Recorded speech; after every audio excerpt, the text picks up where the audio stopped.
Hi, everybody. Hang on.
That's gonna work great, man.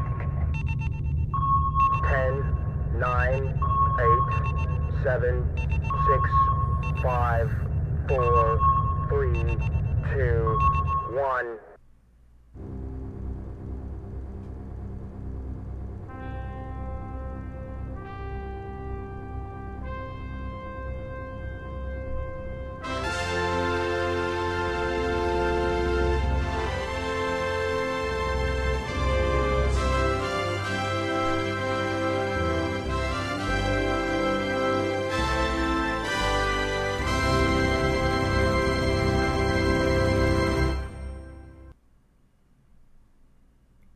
Hey, everybody, welcome to IFB. It's Interfleet It worked Broadcasting. again. Oh my It gosh. worked, that's right. I'm New York Pete, and this is the Tipsy Toaster.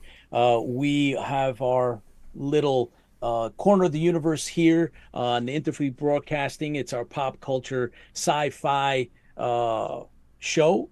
We are big 70s and 80s groupies. We grew up watching and listening and being involved with all the TV and movies and comics and everything else that went on in the 70s and 80s. And we bring that to you here on Interfleet Broadcasting. We have updates from our favorite franchises. Tonight, it's the Star Wars update that we're going to do with you. We have the 501st Commander of the Empire City Garrison, Chris Fian, who is part of our team, one of our regulars here that will do the Star Wars aspect on things because, I mean, who better? Let's not forget that he also was and still has, I think, a place in his heart for Battlestar Galactica Just a little 1978. spot But left. just, yeah, he still has it. I know It, he does. I know he it's a does. We love him. Grogu-sized spot, Yeah. probably, but So Chris will be on in a few minutes, and he'll give us the update, followed by Tiny Bean Tara, and then we have our special guest tonight. We Vincent. he Yeah. worked on a Battlestar Galactica. We'll talk about it. Like the show that never happened, and so he Ah, worked on that and it's a like the Holy ton Grail. of other Oh my God, the special effects makeup stuff that he's done. He's been nominated for an Emmy. I mean, he's worked on, you name it, World War Z, and I mean, that's just one popped into my head. Last of the Mohicans, That's the one of my Mohicans, yeah. another, yeah, great movie. That's a very underrated movie. I think that was a really good one. I missed it by a week. I ended up having to go away for training and could not attend, but my reenactment group went, and my buddy was there, Oops. Lloyd, and How'd it that was happen? I saw pictures and stuff, and so that would have been amazing if I had Try been that able to again. get there. But anyway, we'll talk to him afterwards, and then I'm going to share a whole bunch of my Battlestar Galactica private collection. I visited the folks and came back with my original box of Galactica, and I'm going to show off some of my stuff that hasn't seen the light of day for 30 years when I left it with them. And so I have some really cool There things we that go. some of us haven't seen. Um, In and so decades. in decades, yeah, really, really cool.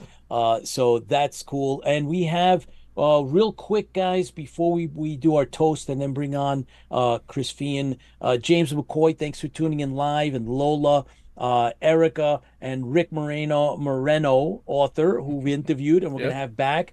Thank you, award-winning, great military sci-fi author Kim Harms, and of course Lola, and all the rest of you guys that are on the other platforms watching Meta and otherwise YouTube. Thank you for joining us live here on IFB Interfleet Broadcasting, 37,000 plus strong. Appreciate you guys. Hey, Rob's And on. Chris, I think it's time to Yes. Robert Baum, Yep. unofficial fact checker. Excellent. What do you got tonight? Water? No, actually, I have cider. So Ah, cider. yeah. See, I made up a Ragnar. That's what I like to call What it. the heck is that? Looks like the Ragnar. Ay, ay, ay. See how That the doesn't. Are you gonna drink that? yeah, it kind of goes that way. I don't know, man. It's That got like doesn't. the Galacticas right there. Yeah, there it is. Oil and vinegar. Right What there. is that? Got That the looks like an Galactica insect. floating around. It looks like it's. Oh boy. Oof. I like to call it my Ragnar. It looks like it's I have to dirty. I make don't another know. one. I have to make I have to film another one this weekend. I think I'll be doing Mutter's Milk. There you go. Sneak preview for Okay. those All people. right. Oof. I don't know what that is. I'm afraid to Oh my ask. gosh, you don't know what Mutter's Milk is? No, I don't know. Karen's You on with us. And Kurt anti-Firefly Oliver person, Bulmer. you. No, I don't know. That's scary. Auxiliary vessel Bomer joining the fleet. Welcome aboard. Welcome to the fleet, Bert. And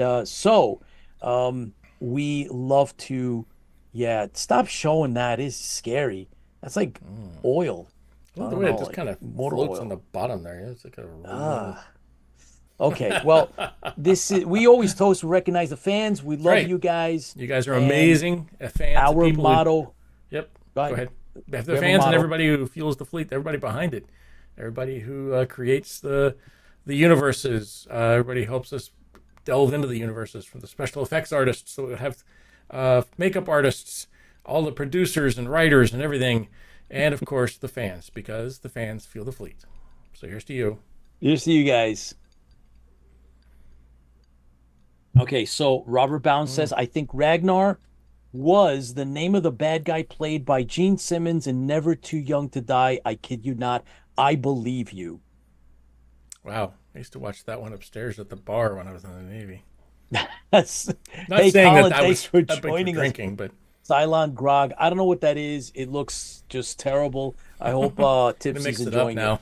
it. Yeah, right. Well, waiting in the green room is Mr. Chris Fian, commander of the Empire City Garrison of the New York area. Chris will give us. I Yep, want to or know hang a little on. bit more about the region he represents. For those of you that are not going to be familiar, and for the record, I served 6 years with the Empire City Garrison once upon a time. Chris, welcome to know. IFB Interfleet Broadcasting again. How are you, buddy? I really need to rename these. There we Happy go. New Year, man. So, real quick, you're going to give us a Star Wars update, and please also a little bit of the background on the ECG as well. So, it's all you. Absolutely. Well, we just wrapped up Skeleton Crew. A very pleasant surprise. I really thought this would be the series that I would despise, that it was a kid's show, that it was going to be terrible, that it was going to be kiddie.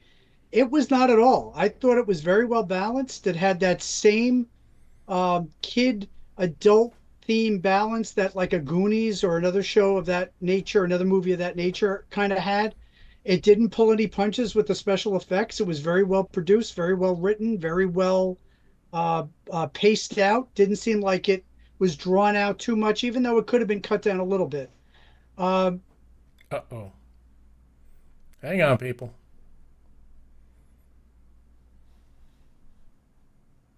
There we go. Innovative We're ways back. that I didn't see coming. And the finale episode was actually absolutely off the hook. It looked like they spared no expense. There was a speeder bike race, like chase through a forest that was reminiscent of Return of the Jedi. It was very well paced, very well done, a good atmosphere, a good theme going through it. And it was kind of like pirates in the Star Wars universe. So I thought it was very satisfying. And just again, I think because my expectations were so very low that I was pleasantly surprised that it was actually pretty enjoyable. So if you haven't checked it out, you thought it was a kid's show, I don't want to waste my time, give it a shot. If you like the Goonies, if you like the Explorers, if you like those movies of that time from like the mid 80s, late 80s, it has that kind of feel. It has that kind of young kids going on an adventure, going on a quest kind of thing with some real peril involved. So give it a try.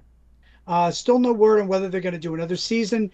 Supposedly, unfortunately, and it's probably because the last series, the Acolyte, didn't do very well. The series apparently did not get stellar numbers, nowhere near what Obi-Wan or what The Mandalorian got. So it's still in question whether they're going to continue it, whether they're going to do another season, which is unfortunate. I'd really like to see them continue it. Unlike Acolyte, this was pretty much universally acclaimed, and I'm hoping that they do continue it. On the other series front, we do have Andor coming back in April of Yay! 2025. There's been a lot of hype about that. There's been some photos in some entertainment magazines. There's been some interviews with some of the cast. That I'm hoping will finally pay off. For me, I thought the first season was very slow, dragged on a little bit, took a while to get going, and there was a couple episodes I thought they could just completely dispense with. And we had talked about this on the last show with some of the series like Obi-Wan and Ahsoka. They cut. There was an editor who cut them down. They call it the Patterson cut. And Kai Patterson did an incredible job cutting those series down. I think Andor could have been cut down at least in half, if not two-thirds of it cut out. And you'd still get the point of the whole series. So I'm hoping the second season is going to be a little more exciting. It's going to pay off a lot of what they set up in the first season, and it's going to lead, as far as we're aware, right into Rogue One. So it's going to be the direct prequel to Rogue One. The last few episodes of the series are going to lead right into the events of Rogue One. So that's going to be interesting to see if that all pays off. On other series notes, Ahsoka is getting a second season. The season's already in pre-production. They're hoping to go into production later this year, possibly as early as late spring, early summer. And they've already made some casting announcements regarding that. They announced that Rory McCann, who played the Hound on HBO's Game of Thrones, and who also was just recently in Gladiator 2, will be replacing Ray Stevenson. Ray Stevenson, as you know, last year unexpectedly passed away. He was, I think, only in his late 50s, early 60s. But that character, Balin Skull, is actually going to be critical to the second season of Ahsoka. So instead of writing that character out, they had to recast him. And I think Rory McCann is a great choice. He's got a really good background. He's got a very ominous presence, and I think he'll carry on and honor that tradition that Ray Stevenson had brought to that role and continue that role for Ahsoka Season 2. There was also a rumor going around last week that Natalie Portman was in talks to come back. That was completely discounted. That's why I don't like to throw around rumors and speculation about casting. Almost as quickly as that rumor started, it was squelched by a lot of other outlets. So Natalie Portman is not coming back in any capacity in flashbacks or anything, as far as we're aware, in Ahsoka Season 2. However, they did confirm that Ewan McGregor may make an appearance in a flashback of some kind, similar to the way Hayden Christensen was in a lot of flashbacks in the Ahsoka series, and that would be very exciting. So there's no confirmation on that yet, and I hate to speculate, but I'm hoping that they will continue that tradition and have some harks to the past and have a little nod from Obi-Wan or something else in the flashbacks for Ahsoka season 2. We can't expect that to till 2026, but we are going to get a few other things this year, Star Wars related on Disney Plus. Young Jedi Adventures season 2 already did its first part in 2024. The second part of the second season is going to air in 2025, and that's going to be debuting shortly.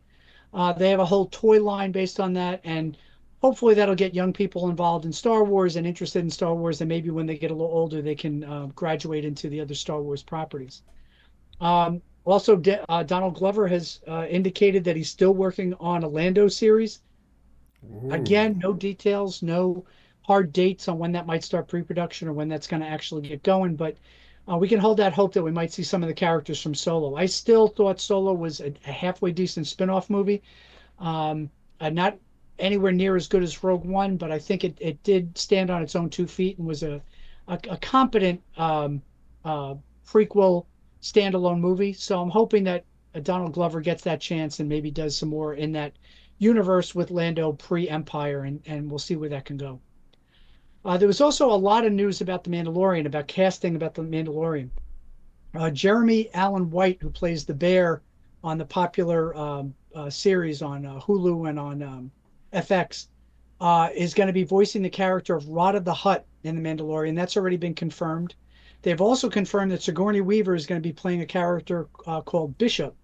No details of the character, whether she's good or bad, but it's just funny that another sci-fi maven is going to be appearing now in the Star Wars universe. So we're going to be excited for Sigourney's debut in the Star Wars universe. And the name Bishop comes from Alien, too. I know, and people were saying, like, Bishop, is it going to be a crossover with Alien? Who knows?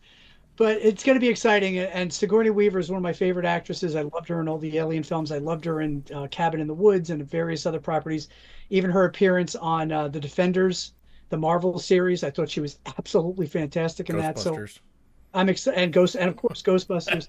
Just about everything she's been in, I've been a fan of. So I'm very excited that she's going to be in another sci-fi property now, and we'll see where that goes. There's also been some talk that the character of Embo, the bounty hunter, who appeared in numerous episodes on the Clone Wars, and who's also voiced by Dave Filoni, will also be one of the main villains, if not the main villain, in The Mandalorian and Grogu. So we'll have to wait and see until 2026 and see if that comes to pass. And people are getting very excited for that, those possibilities. On the movie front, besides Mandalorian and Grogu, there really hasn't been a lot of news. We heard that the Rey movie got derailed. It's been pulled off the schedule for December 2026. I don't think it's even, started filming or anything yet. So that seems to be off the rails right now. So we don't know what the next movie is going to be. An interesting rumor came to light, I think, just 2 days ago, and that's that Sean Levy's movie has been fast-tracked.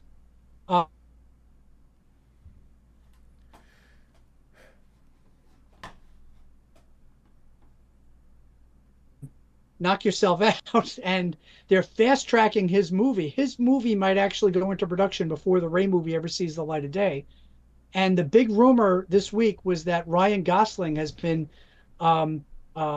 interested in doing a part in the movie, and they're currently in negotiations now with Ryan Gosling. Again, rumors, but it's been confirmed by a couple of sources, and we know that him and Sean Levy are very friendly, and that he wanted to be in a Sean Levy movie and in a Star Wars property. Interesting fun fact, Ryan Gosling actually did audition and was J.J. Abrams' first choice to be Kylo Ren in the Star Wars sequels. So he's been itching to get into Star Wars, and I wouldn't be surprised if he ends up in this Sean Levy movie. So let's cross our fingers. I'd be excited to see what happens with a big name A-list actor like that ending up in a Star Wars movie. It might really help carry the movie. Now, Sean Levy's movie, again, no details, what time frame, where it takes place, when it takes place, nothing. But the only thing they did say about the movie is it will probably be a standalone effort. It probably will not be part of the Skywalker saga. It'll be a separate standalone story that is kind of like Rogue One was in its way. kind of something separate that maybe is in one of the timelines that doesn't really step on the toes of any of the other movies. So that was an interesting tidbit. On other fronts, there are some books being released in the next few weeks. The Reign of the Empire is a novel that's coming out that focuses a lot on Mon Mothma. And the Acolyte visual guide, there's been some previews of that's coming out. Even though that series didn't do very well, I could say that, a lot of costumers, like people in the 501st, we love these visual guides to see close-up pictures and different angles of different set pieces and different costumes that were used in the show. So those are always great resources for Star Wars fans. So we're excited that that book is coming out for anybody who does want to look to do any of the costuming from any of the characters from the Acolyte. I think I mentioned last time that Outlaws, the Star Wars video game that was released on a bunch of platforms, the PlayStation, the Xbox, and PC, had kind of a rough debut. It's still kind of in rocky territory. In November, they did release the wild card upgrade and patch and expansion pack that a lot of people are saying does improve the game, but I'm afraid to say that it might be a little too little too late. I think they really missed the mark. They've done what a lot of these game companies have done lately. They release an unfinished game, or they haven't properly play tested it, and they release it and it bombs, and then nobody gives it a second shot, even when they go back and fix it. One of the rare cases that was successful was that Cyberpunk game was a huge disaster when it was released, but about 6-8 months later, when they did a mea culpa and they fixed everything and they said, okay, here's the finished final game, people did start gravitating to it because it was a very well done, and at that point then finally a very polished game.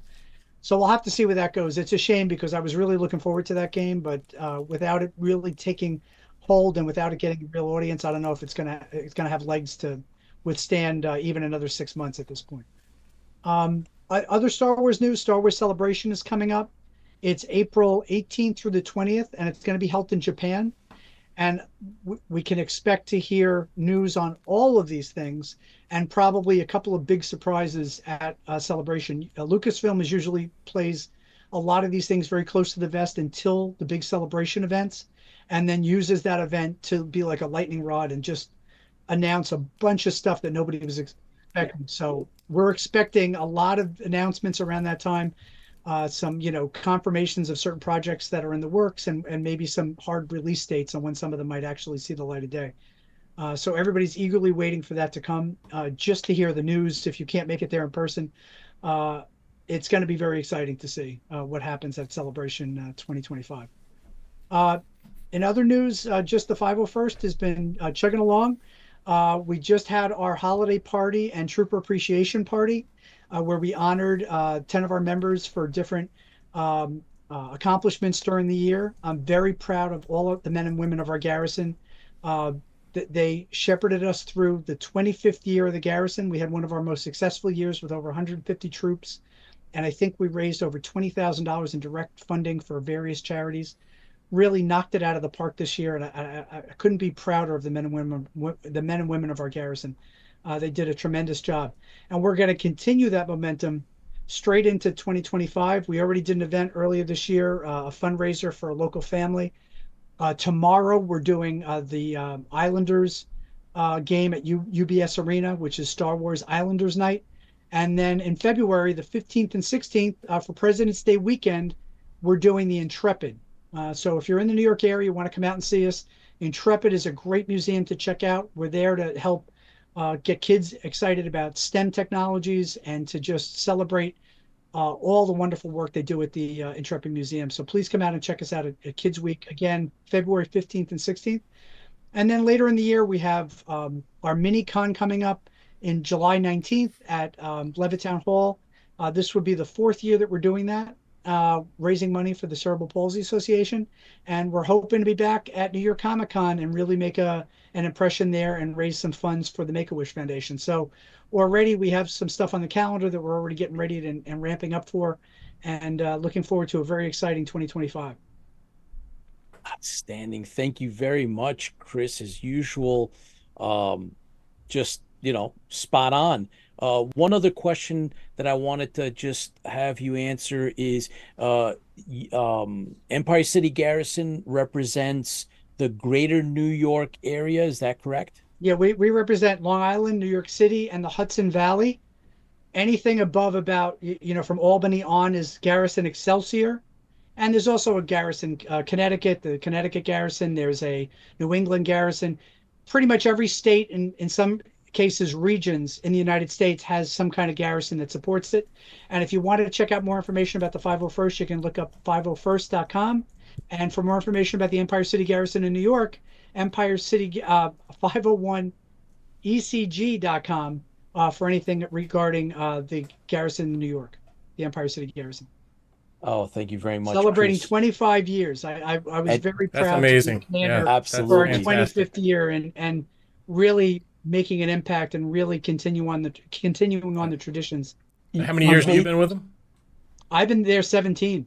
Wow. 17, I was going to say fantastic. 15, 17. You made a big difference, Chris, when you came in. You reinvigorated the garrison. You brought in I came in. Pete, I came in at the worst time possible. I got elected, and then 2 months later, COVID hit.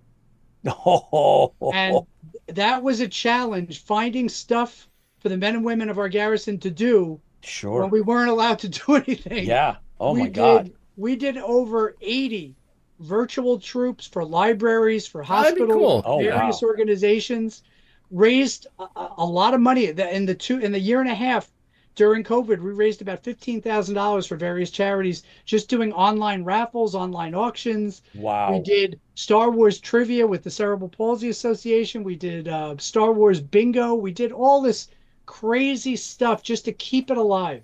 And we had a couple of virtual troop weekends where we had all kinds of content. It was a challenge because I had all these ideas, all these things to improve the garrison, and then for a year and a half we were kind of sidelined, and I had to come up with all new ideas for how to do this in a COVID world. Luckily, we got through that. We retained, 99% of our folks stayed with us, stayed interested, stayed engaged, and continued with us as we got back to trooping and got back to the business at hand. So it was fantastic to kind of lead us through those rough waters and continue us on the path that I was hoping that we'd get on. And you've done tremendous work. Here's to you, Chris. Thank you so much for taking the time out and doing what you do. Yeah. So the fans fans. for the Fans fans, fuel the fans fuel the fleet. fleet. Yep. That's right. So here's to you, Chris. Thank you very much, and hope to see you soon. And we're pretty much booked for July. July, we'll be there. See, Yep. Oh yeah, we'll be Fantastic. there. We'd love to have you there again. And thanks again for the support. You got it. Take care, Chris. All the best. Thank you. And that's incredible, right? Yeah. I mean, it's about fandom, and it's about right. I mean, it's about one the person capable can make a difference. It's exactly right when they say that one person can make a what is difference. that from again? Doesn't matter. Whatever There it's was a from, movie or something. I think one person can and make a difference. He's I can't one of the remember what guys is. that can do it, and he is, and he has. So what it's is awesome that that we from? get a What chance is that? to see him on a regular basis, and we're gonna go out and support in July at the Minicon. We had a great time last time. So thank We you need very to much, find some stuff Christine, to for donate it. doing Yeah, that. Donate that. Yeah, it's really, really cool. So Baz was on for a second. Let's just read He's that teaching real students, quick. I think is what he said. So Yeah, we need to yeah, get him yeah. back on. I mean, I know teaching he is students- he's trying to raise some money for a truck now because for the truck. the Yep. trailer was a little bit larger than what he thought. expected it to. Yeah. Making Viking helmets and shields for the next few days. Just wanted to say a big. I bet you, good day Baz, to if you you all. made a Viking helmet or something, we could probably you could probably sell that probably in the. I know it's hard to ship. That's the problem. Yeah, that's the hardest thing is shipping. That's it. I mean, man. the easy button here is how much is shipping? A lot. A lot. Yeah. Well, a I lot. say we take However, that shipping amount and just put it on an airplane ticket for me, and I will go down there and get and it. then have them make you a CYLON helmet, and then just bring it back, right? A steel CYLON helmet, yes. Yeah, that would be awesome. Well, you know what? It's Tiny Bean Tara time. Tiny Bean Terra. Tiny Bean's got a really cool update, and I want to talk through a couple of shows and a couple of things when she comes on. So hang on. if you're ready. She's got the power, TV and movie critic. There we go. Hour after hour with a shot. see her blush when we do this, by the way. Perfect. Bam. There you go. Welcome. And so thank you for taking care of business. Happy New Year, Tara. Happy New Year, guys. Awesome. I'm gonna pull this down a little bit if I can find it. Yes. Hey, This is me. How many versions of this do we have now? he's I'll looping never all tell. of them. He's looping every single one of them. I'll never Just so That's incredible. finding flaws. We'll fade out. By the way, Tiny Bean, you're getting hellos from everybody, right? Everybody out there is sending you their best, including Baz. Big Tara shout out. So yeah, I'm anxious to see what you have. And if Tipsy Toaster's ready, I'd like to. Not quite ready, but I'm ready. You're ready. Okay, cool. It's ready as we'll ever be. All right. That's it. Let me open up all sorts of things here, and there we go. We're good now. I think we're good. We're good now. All right, All right. here we go. Well, hello, IFB. Great to be here as always. Welcome to Tiny Bean's Corner, where we discuss new, old, and otherwise interesting things for the fleet's viewing pleasure. It's still January, and as we know, January is kind of the dead zone for new film and TV. But I do have some fun up-and-coming news to share, something coming up right around the corner, and a couple of reviews from a nice big blockbuster to one that may have flown under the radar. So let's dive in. First up, you may have heard rumors. I knew it. Barf! Possible sequel to Mel Brooks's classic Spaceballs. Well, buckle up, gang. The rumors are true. Hell 37 yeah. years I'm sorry. later, Yeah. thanks to actor-comedian Josh Gad, who is spearheading this project, they are on track to start filming before the end of the year. Josh is part of the writing team, and 97-year-old Mel is producing. No Awesome. word on script details, casting. Will they bring back the likes of Dark Helmet and Lone Star? We don't know yet. Barf. But Josh Gad, Barf, they've got to do some kind of memorial for Barf. I mean, Damn come on. right. Josh Gad, he has said that the team has spent many hours viewing, of course, the original movie, but also the entire Mel Brooks canon of films. And they are going for an homage to all things Mel Brooks in this movie. Ooh, Yeah. I want to see what they do Wow. for Blazing Saddles. Right? I mean, come on. But they're also going to leave, obviously, plenty of room to lampoon all things Star Wars as well. Count me in. Just take all my money. I cannot wait for this. It should be a real hoot. So I will keep you posted on news of this one as it arises. Next up, something right around the corner This getting a looks lot of interesting. Yeah. buzz. It does, right? Netflix is releasing a sci-fi series out of Germany called Cassandra. Now, Netflix has a great track record of showcasing quality international sci-fi and fantasy offerings, so we have every reason to suppose that this will be on par with the rest. Cassandra is about an AI robotic housekeeper. I, of course, immediately think of Rosie from the Jetsons, but Wow, we date ourselves when you do obviously, that. exactly. Obviously, this is going to be a little bit more sinister. Cassandra keeps the house for you, but what happens if she starts to take over your life? This seems to be the core concept here, not unlike what we've seen before in films like Megan, etc. But check out the trailer. This looks really good. Let me know what you think. It will drop on February 6th, so maybe something fun to dig into over the winter doldrums. Now, lastly, in up-and-coming news, here's something pretty cool. Remember the TV show Grimm? Frack yeah. Yeah, ran for 6 seasons. Told the tale of the Portland detective who happens to be a Grimm, descended from an ancient line of warriors who battle and protect against otherworldly magical creatures called Wesson. Really fun show. It was sad to see it end.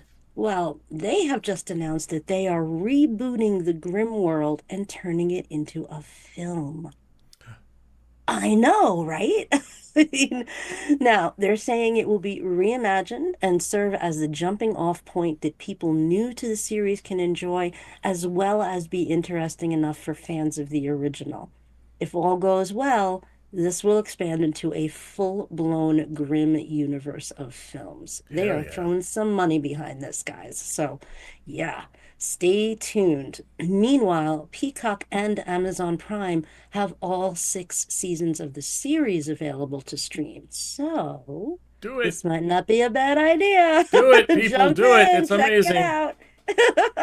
I have a feeling, right? I mean, so check it out, guys. See what this world has in store, and maybe in a year or so, we'll come back with a movie to talk about. So now, in reviews this week, as promised, I have a blockbuster Oh, and a sleeper for you. Let's start with the blockbuster. Ridley Scott's 2000 film Gladiator is a cinematic masterpiece. Full stop. One of my favorite films for the acting, the script, and the at the time groundbreaking CGI and cinematography. I have often wanted to explore that world further. 24 years later, we finally get the chance. and it's amazing. Yes, exactly. Now, Gladiator 2 takes place 16 years after the close of the original film, and much has changed in Rome. Things are now run by a pair of psychotic twin emperors, underlying the statement that this is what happens when you give a lunatic completely unrestricted power. They can literally name a monkey second in command. Yeah. I kid you not. Okay. Now, in the struggle for power after Gladiator, young Lucius Aurelius, who's actually Maximus's son, is sent away by his mother for protection. I won't give a whole story and plot away, but he, of course, winds up in the gladiator's arena, and let's just say the apple doesn't fall far from the tree here. Paul Mescal plays Lucius. He's absolutely delightful. He's not Russell Crowe, but I think the inevitable comparisons are unfair. Yep. He does a really good job in this, right? I mean, he's really terrific. Connie Nielsen returns as his mother, Lucilla. She is fantastic. I want to see her in many more films, Yes. but I've been saying that for 24 years. Yeah, and Joseph Quinn and Fred Hechinger as the evil emperors are delightfully over the top. Pedro Pascal, of course, is great, as always. The standout, however, no surprise, is Denzel Washington as Macrinus. He is at his epic best here, cunning, devious, and powerful. It is a wonderful film. The CGI is fantastic. The fight scene's incredible. The total immersion into the time period is palpable.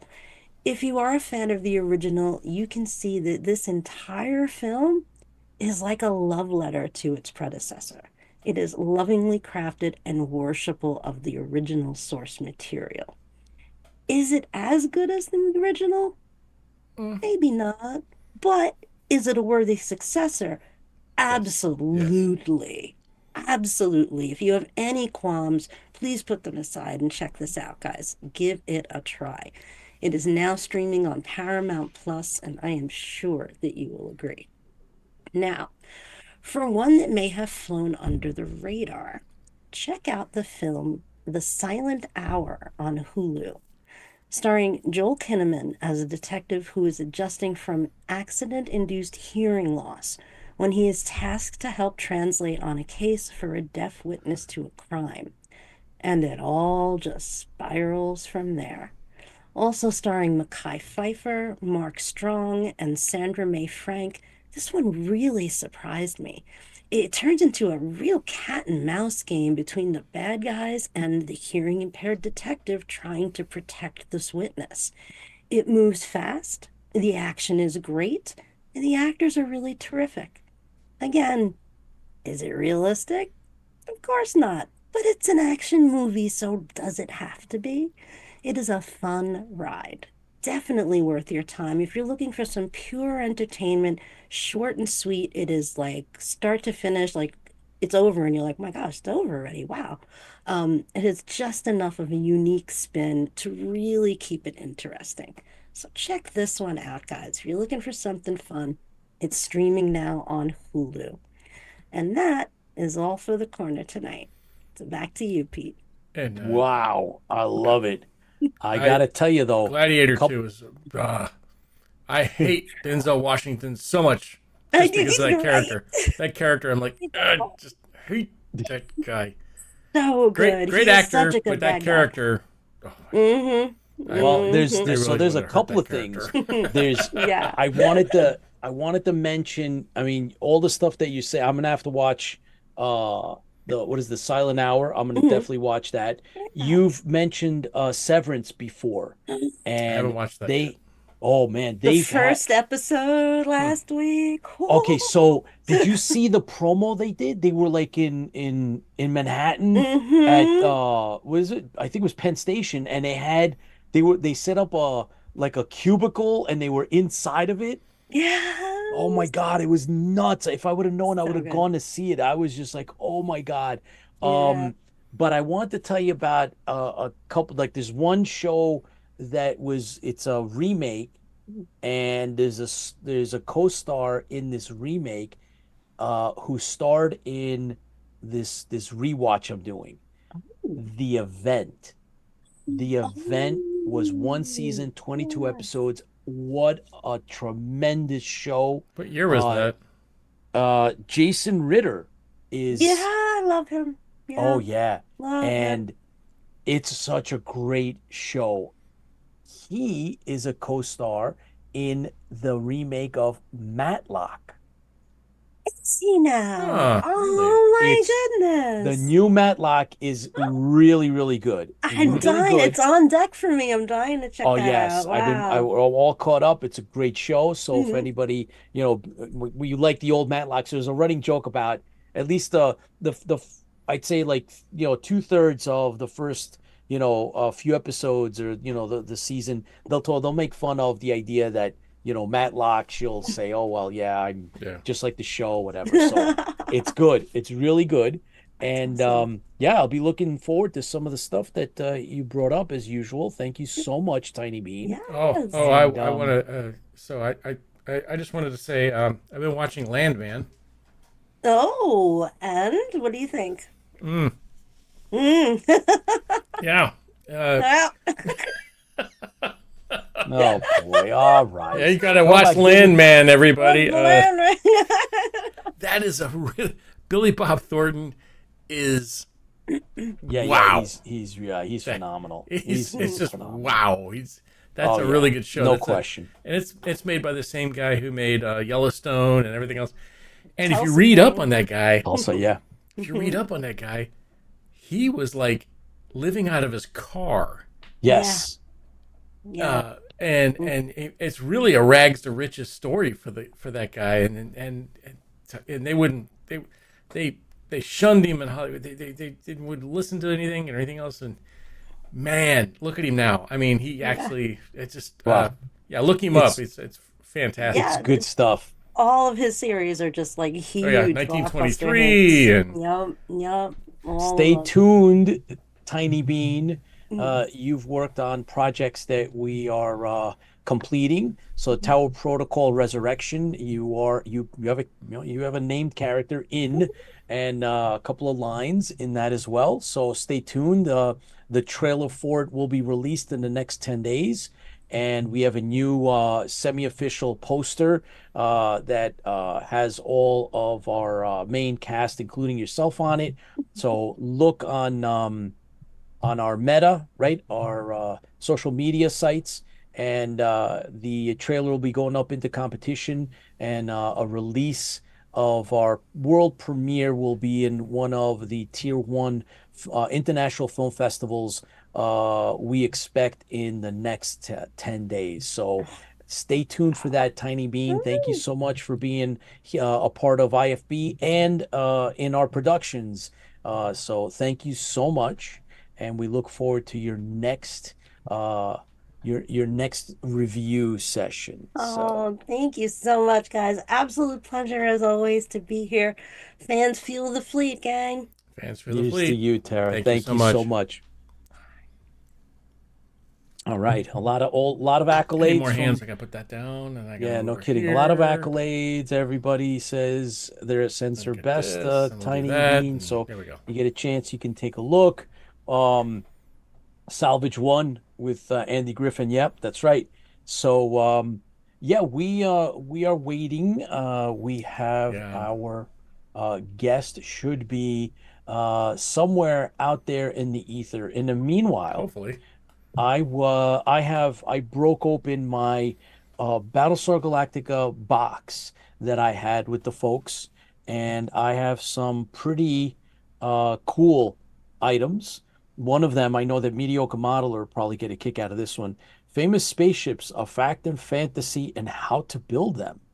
Now you'll see, like, there's the X-wing, and there's the Like build them original how? Enterprise, Like balsa wood, or and then definitely there wasn't is 3D printing back then. Take a look at that. You see the Cylon Raiders? Bam! 3 of them. Right. It's the only real good ship that was out there. Yeah, of course. All you So people love that Viper yeah, thing. yeah. Ugh. so I've had that in that plastic for about 30 years. And in here Should we see dust it is fly oh off look, of that? look. Page Very first 74. ones. Get rid of that Viper looking and thing. Raider. Look at that. Battle damage fiber optic. What the heck? We got to see that. Yeah. Yeah, real quick, I'm just going to show you the page where they have the Battle damage fiber optic, baby. yeah, imagine. That sounds And like this that sounds like a rock band. Yeah, no kidding. Here you go. Look at this. Boom. Boom. And here, check this that's a out. really good This photo. is special. Oh wow, That's special. That's really good. That's cool, isn't it? Yep. Yeah. That right And picture is amazing. I look don't at think that. I've seen that before. Yep. There you go. And there's that piece of crap. Yeah. Ah, come on. Yep, And then, crap. how to add damage, adds realism, fiber optics. Wow. Really cool. Yeah. When I saw this, I was like, I gotta have that magazine. And so, yeah, it's not. I haven't seen a lot said about that, so I figured I'd share that. I know. Let me I have a quickly. friend that would love the copy of that probably. This is from this is a second printing, 1980. Yeah. So I thought that was kind of cool to share that. And then I showed you this before we went on air. This is super popular. I know, Rob Baum, I know you're familiar with this. This is the Starlog photo guidebook. And Dude, you'll notice, there's Cylon down there, but I can tell boom, you, boom, boom, Cylon. middle top row. The middle top row is one of my all-time favorite movies. Westworld. Oh, yeah. Future World, Westworld. Oh my Yep. gosh, that's one of my favorite movies. Right. So I'll open that on another episode. And of course, my copy of Pizzazz. I haven't heard that one in so long. Oh, That's like I got wow. now this is something that is super rare. So I don't know, you guys. Anybody know who D. Lynn Bivens is? It's like a giant I need to essay, look that up. Yeah. like an essay on Battlestar Galactica. Really cool. Well, we'll get into it Do on. you remember where you got that from? No, I do not remember. That where I looks got like that. something somebody would hand out at a con. Yeah, no kidding. That would be cool. That's cool. Mediocre Modeler would like that one too. Galactica, all about it. Yeah. In Galactic Wars comics, and it has a really good. Check this out. Bam. Heck Real yeah. quick. Ming the Merciless and Commander Adama. The article is written before the actual TV series was released. So, yeah, so I got that one. That's an original from, 78. And I have a couple of others. Oh, yeah. So there is, hey, Starburst. Bam! Isn't that what you chew? I've had Starburst before. I don't think I've that's had Starburst that's the magazine. a UK. Hey, anybody remember these? Trek the magazine. This is a Wow. privately printed and published. It's a high-end fanzine is what it is. Huh. Trek, the magazine for Star Trek fans. And then I also have my original, these are the issues that I had, Star Giant Trek poster Giant book. Poster Book. Oh, I love those. Those are my originals, but I have a couple of other Battlestar Galactica related. This is a really good one. Chris flipped out when Tipsy Toaster flipped out when he saw that. Here's a Yes. Starlog photo guidebook. But look at the picture in the bottom right-hand corner. Can you go close?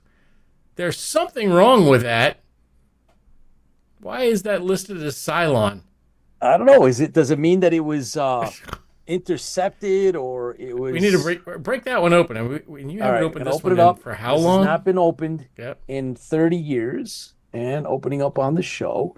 And these were very popular at conventions. You'd see, these books, these Starlog books. They were like everybody. They were like Never all got over any the place. Starlog stuff. I can say Yeah. I don't have any Starlog stuff here. Look at that check picture. this out. Yep. Look at that. Cylon. See, actually, I believe we invented that gun, and you guys just stole it from us. Isn't that something? Look at that. What's that thing that comes out of the top there? I can't. I don't know. Let me take a look. What does it say? It says that?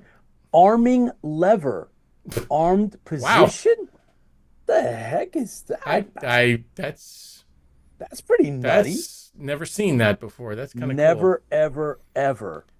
And so here, I'll find another. Oh my God! Here, how about that? Zardos. Another one of my favorite movies. And there's even another one that you want. Zardoz. Another one is good. How about that?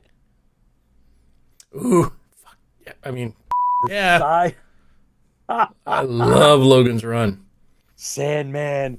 And I love the fact that You've got to get the books, guys. Space 1999 is in here. I mean, it's cool. Look at this. Yep. This is what what was out there, what we grew up with. This is just the best. Yeah, I'm telling you, Can't go Logan's wrong Run. with it. Get Look the at that. books. Wow. The books are nuts. amazing. This is get all the audiobooks too. Original Starlog photo guidebook. Weapons. My original in my special Battlestar Galactica box. So, oh yeah, you know what? Hey, how about that? I know this. See, is I have one of those, but it's Yeah. really bad condition compared to Dynamite. that one. 95 I actually looked cents. at mine, I guess. My original Dynamite, and I bust this out. Ooh. Right, this is the Battlestar Galactica movie accompaniment. This is like the movie magazine, right? So if you went in some theaters, you could actually get one of these when they screen the movie. And last but not least, guys, you're gonna flip. Check this out. Bam! Battlestar Galactica laser. It's missing this sticker here, and I think there was a dial sticker. But I took the battery out, so I think this probably still works. So at a future episode, I'll see if I could turn it on. And Yeah, get a 9-volt battery. Come on, you have to have a 9-volt somewhere. Yeah, somewhere we gotta find one of those. Vincent Find was one just online. on, but he went back off. So I saw him. I thought he was just getting himself prepped because I think he's in the studio. yeah, It looked like he's in the studio, and there's all kinds of stuff in the background. So looking forward to. Hey Shane, what's up? Thank you for joining us live. Appreciate you coming on. The Sandman gun is really cool, isn't it, Yes. James? That's really cool. New York Pete is really opening the treasure chest tonight. I went to see my folks over the weekend, and I brought back out of storage. You know how like they want to get stuff out, and so I opened the box. I was like, oh my God, here's all my Battlestar Galactica stuff that I put together in one. I'll send some scans of my Starlog magazine sometime. Thank you, Rob. Oh, Much cool. appreciated. Thank you. That would be awesome. And guess should be signing on. Yes, John. John 1 just confirmed. Hey, John Repper, how are you, man? It's been a while since we saw you live. Thank you for jumping on. Those Sandman pistols had real flames that shot out. That Yes, was so they did. wild. Yeah. And they actually did some kind of, I think it was sulfur or something they put in to make it colored. So and cool. I actually was trying to find one at one point in time that was you could buy it, buy an actual working one, but it was just so expensive. but I was Oh, so forget tempted. about it. Yeah. I was looking at it. It was in the thousands of dollars, and I was still tempted. Oh, Rob Baum just sent me a scan of a JPEG picture of the Celebrate Battlestar Galactica's 20th anniversary Starlog special. I have that issue somewhere, and it's beautiful because it's got a Cylon Raider, and then the trio picture of Apollo, Adama, and Lieutenant Starbuck. Really, really cool. But yeah, I mean, I just I can reach down and grab one of my other. I showed you the robot one. Yeah, we did that one, and there's a bunch others. But you know what? I haven't looked in this in a while, guys. So if you bear with me, I'm gonna open this up, and I'll buy a little time, I think, for our guest to get settled, Yep. and get his camera on and stuff. Hey, John, can you And reach out to him just to see if everything's okay? yeah, there it is. Dynamite Secrets of Battlestar Galactica. I'm telling you, I've got a couple of those, and that one is probably the best condition I've ever seen. Well, this is, I think, what the heck is this? This was inside of it. What is this? Is this a cool poster or one of those? Oh, this was cards. You could look. There were the cards that came in a magazine. Still Oh have yeah, I remember that. those. It's complete. It's complete. Learning stuff. Yeah, yeah, yeah. And here's like a sticker page of some sort. Yep, you cut it out and you can stick them on. And yeah, stickers. And here it is. And I got this in school, right? So in school, 95 cents, I got Battlestar Galactica. TV's Galactica, Battlestar Born. Look at that. Isn't that cool? So it's a short article. I remember it, haven't read in a long, long time, but it's got some really cool pictures and art, right? And that's pretty much it. And then it goes on. It's got some other generic stuff. I was like totally crazed when I saw that, and getting it at school too was just a heck of a lot of fun. And so that's my original Dynamite magazine from let me take a look at what year is this copyright? I'm pretty sure it's probably 80? 78. Is it 80? You think it's I think 80? so. I think it's 80. I don't know. It doesn't say not readily available. I don't know why not. They should be pushing, 1978. Yep. 1978. Wow. Yeah. I like this. Look, there's a Cylon here and there's the Cylon up there, but he looks like he's in black armor. What's up with that? That's cool. That's the way it should So, yeah, yeah, yeah. be. And But I have and really cool stuff. what? What do you got? What do you got? Everybody who has reached out to us and worked with, we worked No. with Jack and everybody else. Really? I have the actual. What? They're here. We got him. Oh, man. Now, here's something that's really cool, and we didn't plan this, and it's not mine, unfortunately. But there is 2 signatures on this one. Oh, you lucked out. One of the people who put in a request for Jack to sign his this picture. He signed this picture, and he actually had one that was signed by Richard Hatch. So you get the Richard Hatch and his signature. He was nice enough to include that. But I have them all. They're all here, and I will be mailing them out probably this weekend. I've got Cool, all of thank you. the stuff on the other end. I've got all the folders and mailers and everything else that I need, and I will be going to my my post office and talking to Freddie, who is my mail guy. We know first name basis when you get as much crap in as I do. You get to know your guy. So. Oh my God, dude! It is cool. You gotta. He did a well with signing those in, and I do have a picture of him. Also, we'll post it later of him signing. So Oh yes, we'll excellent. show that he actually signed it. Very cool. Yes, Rob, you are correct. It's Scholastic. Is Scholastic. the Scholastic Magazines Inc. That's them, and I wanna actually see if we can highlight the Cylon, because take a look at the Take a look at his armor. It might be just, I might be just something. I don't know. Look at his chest. Look at the chest. He's got Oh, like yep. He's got the. That's the only time that he was. That was on Caroline, and he was the garrison commander. isn't Garrison that nuts? commander is the only one that had that on there, and And it was very split second in the entire series. so there it is, man. He's all in like black armor. That's cool. That is so cool. Yep. So I was so pleased. You know, I mean, all many of you understand, many of you get it. I happen to just open the box and see that, oh my God, this is where my Battlestar Galactica stash is. The original magazine, the first one that I ever read is there. You know, the one that it was announcing, I believe was in Us.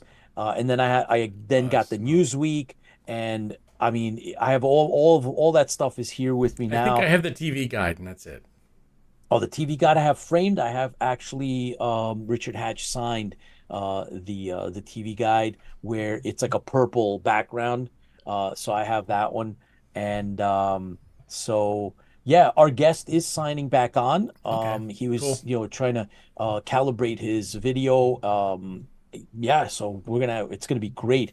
We're looking forward to having him on. He is amazing. Some of the stuff I've seen. Just we'll show some of the pictures that we have in there. It's just Oh yeah. And wow. he actually Vincent Guastini, he actually did some really, really cool special effects, makeup effects and the like, and he's worked on a Ton. gigantic list Yeah. of things. I was looking And at IMDb Pro. I was like, scroll, oh, scroll. And he's actually I think there's like maybe 5 projects that are in post-production as we speak, waiting to be released. Some of them we've heard about, so that's really cool. Scott, thank you for joining us, man. Our guest. And we're gonna be cut for a second. Yep, there it goes. I've read that Yep. one in passing. So Garrison, Rob says, I thought the Garrison Commander just looked dark because of the lighting. I think so. I probably agree with you. I just It thought was cool that, in that scene. It was a little darker in there because they were Yeah. the mines. But I believe Yeah. all Cylons should. Rob Liefeld, he's producing, publishing and working on stuff. He You promised to come on guys, our show at one point in time. yeah, we actually met him at New York Comic 2 Con. years ago. Yeah. 2 years ago at New York Comic Con, and we spoke to him about Battlestar Galactica, and he promised to come on the show. And he was like, I normally don't do this, but Yes, but for it's for Galactica, he Battlestar will. Galactica. That's something Yeah. that's different that's been in the past. I'd Yeah. like to come on and talk about that. Don't know what happened, But but yeah, we we even got- had Dr. Macaulay reach ghosted. out to him That's because the word. Doc Macaulay actually worked with Liefeld on projects in the past, knows him, and he reached out to him, and he is decisively engaged in a whole bunch of other It projects. makes sense. Yeah. Yeah, got I mean, busy, he got hopefully we'll get him, man. It'd be really cool for him to pop on and we talk reminisce a little bit about Galactica.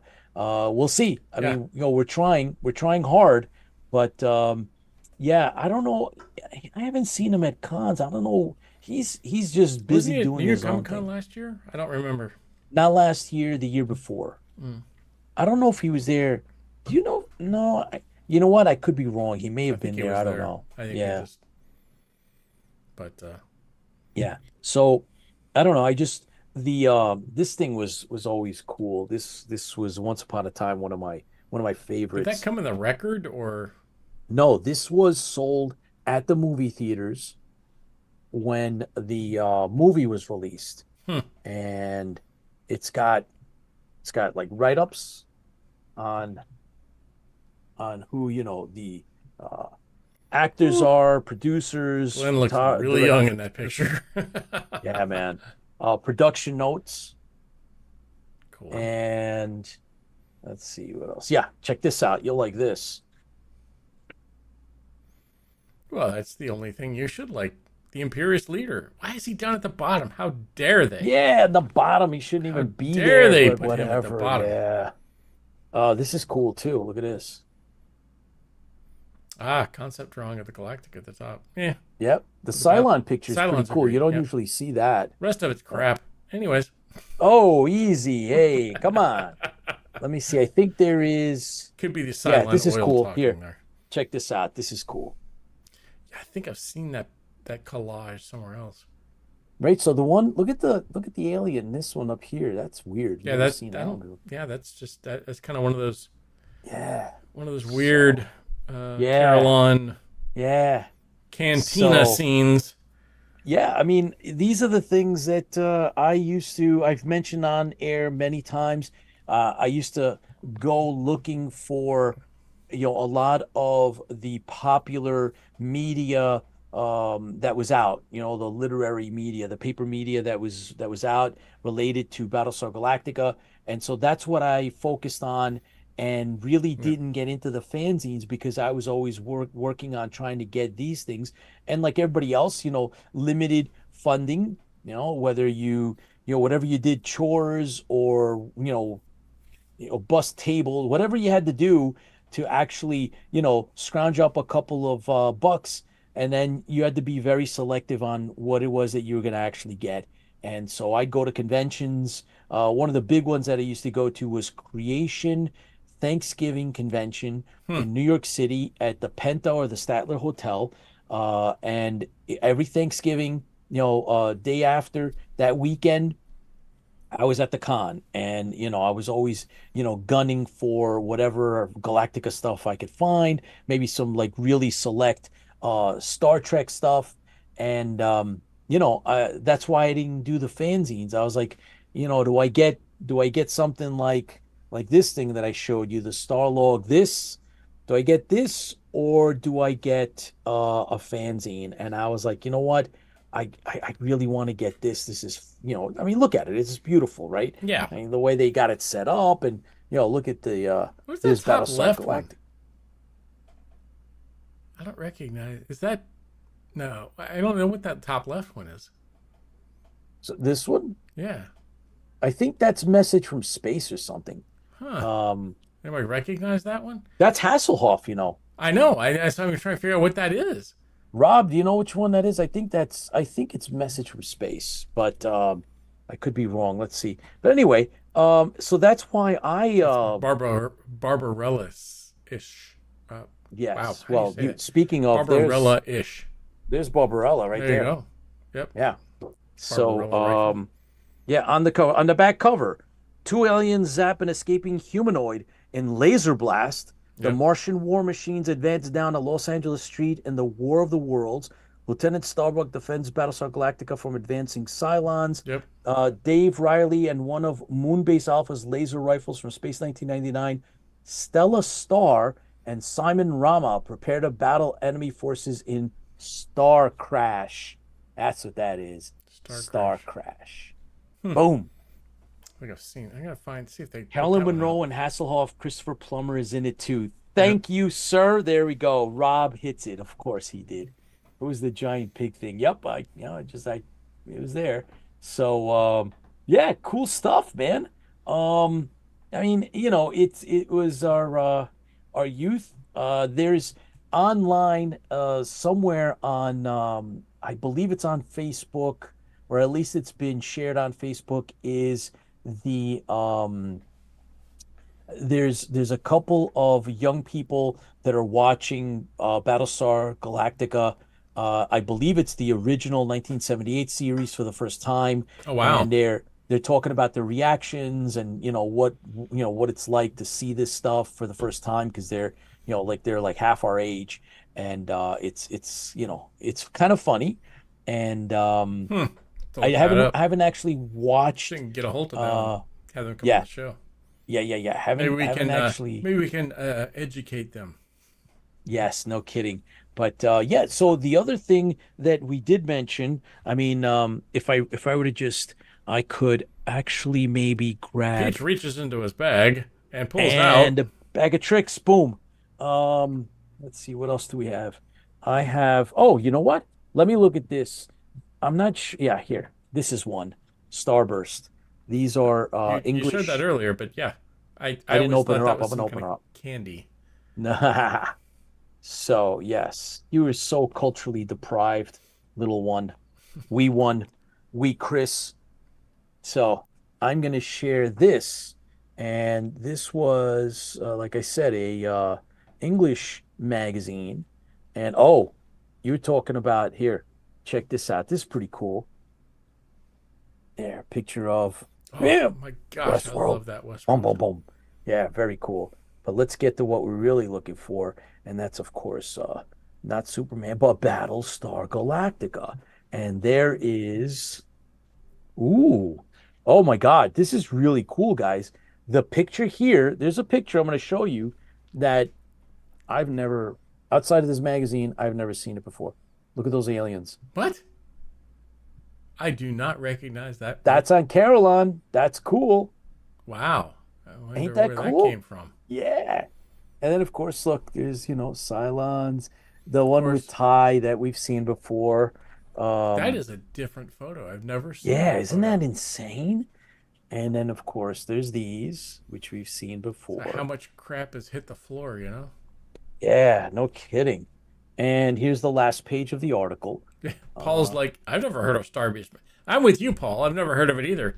I've had the it's candy, pretty but cool. never the magazine. Yeah, this is a British magazine. And actually, You must it say it says it's a correctly. It's Starburst. Starburst, and it's Starburst. a Marvel Monthly, Huh. 50 pence. Yep. And let me see if we find the copyright. March 1979. Bam. Wow. Oh, look. Yeah. That's a nice picture there too. And it says, look, it says publisher Stan Lee. What? So, yeah. Stan Lee was a publisher of that magazine? Yes. So this is Marvel UK. They had an official wing that was set up under license in England. As a matter of fact, Dr. Macaulay was bringing me up to speed with a little bit of Hmm. this because I've never obviously, I heard of it mean, how before. much? Yeah, and this is one of their products. So, again, this is what I would hunt down when I was going to conventions back then, and this is one of those that I got. I think Rob, you and I may have mentioned this and Fantastic Films. I also have the Fantastic Films that have, of course, Battlestar Galactica in it. I have this. I'm not sure what's in it, so I want to share it with you guys. Star Blaster. Back in our times, there were other like publishers and small companies that were always trying to make a buck on sci-fi and what was going on in the sci-fi world. And this is an ET Returns. I don't know, but anyway, let's see what's in here. ET Returns. What's ahead for ET and Elliot? Star Wars 3 Returns. ET Returns.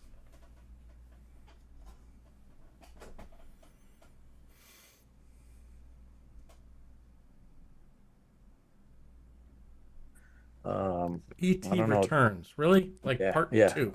I don't know. Eh, So, yeah, that was the talk. yeah. Uh, Special effects. So special effects. I don't see. This might have been just one of those real, cheapy magazines that talks about sci-fi and, people are, getting into it. And here's a thing on Rocky. Oh yeah, here's a Star Trek. There's a whole thing on Star Trek. So I think that's probably why I got this because, it's Superman's in here and I'm still a big Star Trek fan. So I'm pretty sure that's probably why I got it. It was probably cheap. Otherwise I wouldn't have gotten it. $1.95. Sometimes at the cons you could probably get this for like $1.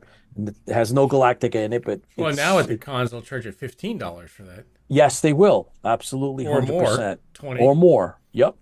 Yep. So yeah, that's more or less. You know what? Let me open up one more.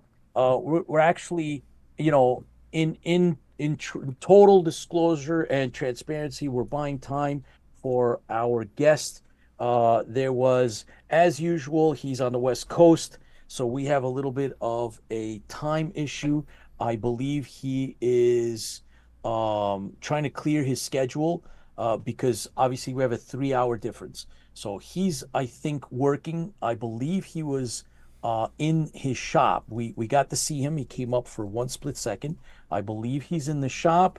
And he is probably unclear whether or not we're going to be able to get him on, guys, but we will reschedule if we do not, like we always do. This this pizzazz had a tremendous article that I tell you, is Pizzazz American or is that Marvel British? Comics profoundly presents. So yes, this was, and this was published monthly by Marvel Comics Group in New York, and this one has the article. I was a Cylon warrior. So if you guys Oh, haven't gone well, that and sounds like a fantastic article. I mean, yes, this is incredible, Chris. If you've never read this one, um, I know that Battlestar Bulletin Board, Sean Shallow shared this with everybody, and the article is really cool. Now, if you take a quick look at some of the pictures, take a look. There's a close up of the lizard that's on the Imperious leader's, command dais or his chair, and it's I believe there basically was a all. name. Somebody calls the name of that. Look, check this out. Whatever. Yeah. Robot on the road. So this actor got to actually dress up in Cylon armor, right, in the costume, um, because he could fit in it. Oh my God, I And had one of those things on the right hand side.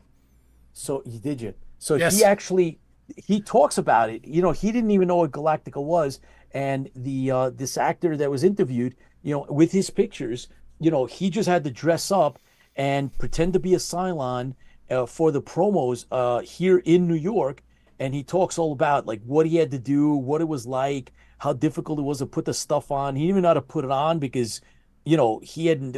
There was nothing out there. Nobody knew. He didn't know, and it's fascinating. Like he talks about the pieces and the speaker and all that kind of stuff. It's really cool.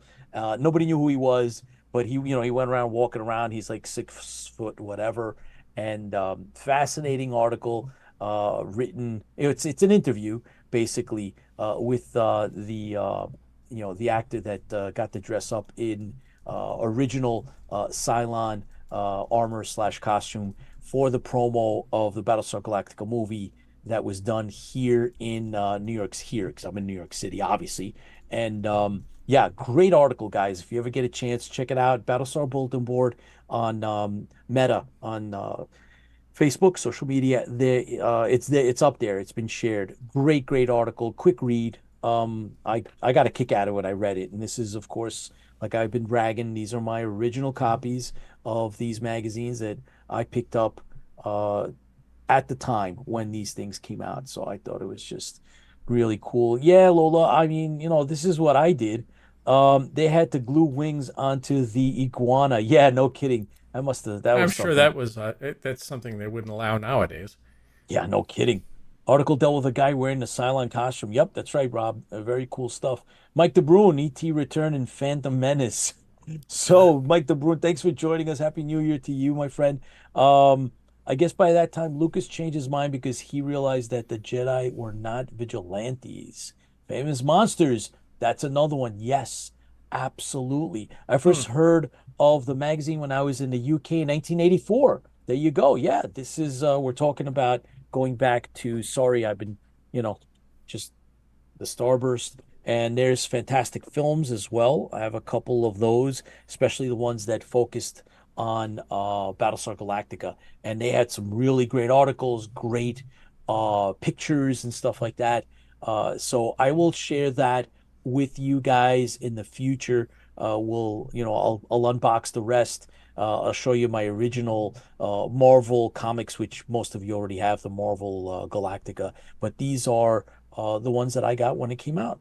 This is like a little box into the past, right? Into 1978, 79, when Battlestar Galactica was on the air. And we have a very special place in our hearts for Battlestar Galactica. If it wasn't for Galactica, we wouldn't have IFB. We wouldn't be doing interfleet broadcasting. As a matter of fact, I was watching a streaming vodcast that is hosted by two professional actors from Star Trek Enterprise, and they bring on guests and things, and they talk with Wow. directors and everybody else from the show. I mean, they're regulars on the show. So, you know, so that's, we are Star Trek fans, we're Star Wars fans, but there are others that have that cornered, those franchise covered and cornered way better than we could do ourselves. And, since we love profoundly Battlestar Galactica and the franchise, starting with, of course, our very special 1978. That's why we do this. Battlestar Galactica also deserves its